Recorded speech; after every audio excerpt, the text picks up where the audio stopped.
Well, welcome back to the shop. I know it's been a while, but we're going to start on another Elmer engine. This one will be the number 10, the wooden Grasshopper engine. And I went ahead and printed the plans from my digital version of Elmer's engine book. That's over at digitechbooks.com if you're interested. So, as the name implies, there's a lot of wooden pieces that go into making this engine. Okay, so this is what I'm going to be making it out of. Is some scraps of walnut and mahogany, I believe this is. It's been laying around for a while and just didn't want to part with it, didn't want to throw it out.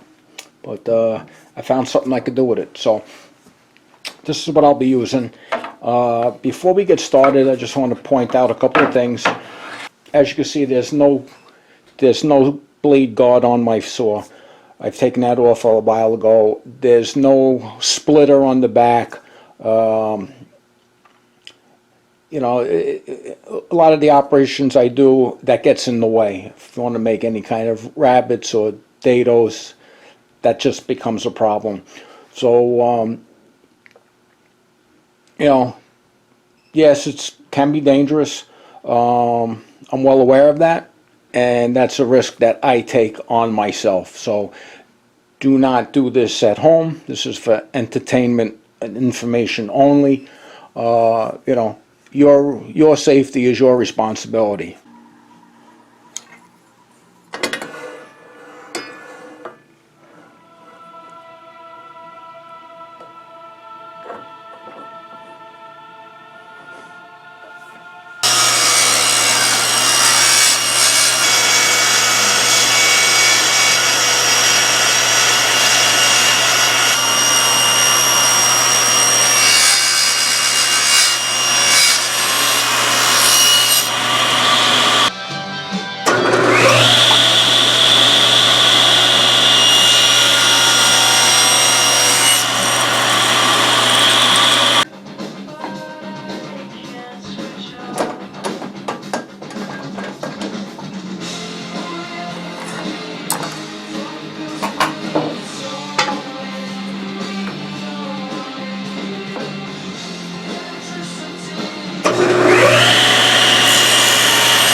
Alright, so I got this set up. I got these three rails, for lack of a better term, for the base of this engine. There's two long ones, one shorter one. So I have it set up the way that this will be assembled once everything's all done. So there's two slots that go through all three pieces. That's this first one, which I had already done, and there's another one here 6 3/4 inches over, and once that's cut, I could take this apart and I could set this up, because this slot here and this end is only on these two longer pieces. And just to establish a reference, I just have the I just have all three pieces up against the face of the jaws on the side here. So, like I say, I got this first slot cut. It's a 1/16 of an inch deep, as the rest of them will also be. And so let's get this moved over to 6 3/4 inches. I have some layout marks on here just to keep me on track. And that's a 1/2 inch router bit. So just one pass through on these will take care of that slot. And I can actually take this off with this setup because this will just go right to the end of that piece there. So 675, which is right about there. Get the table locked in. Just give it a little eyeball, make sure everything is as it should be, and that looks good.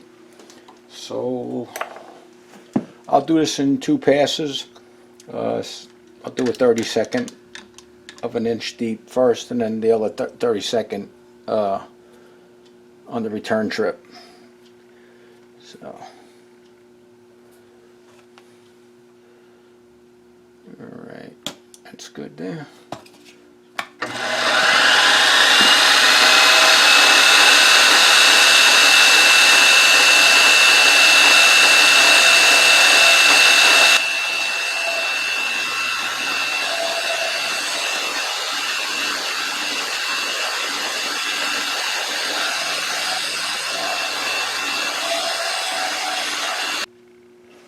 Okay, so now I have the third short leg removed here. I've taken that out, and we just got the 2 long ones, and these have to be symmetrical.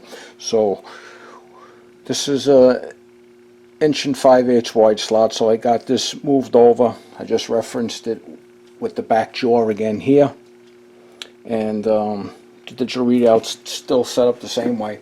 So we went over 3/16 from the other one, but taking into account the 1/2 inch cutter, it's now over 687.5 thousandths. So, okay, let's get this guy cut.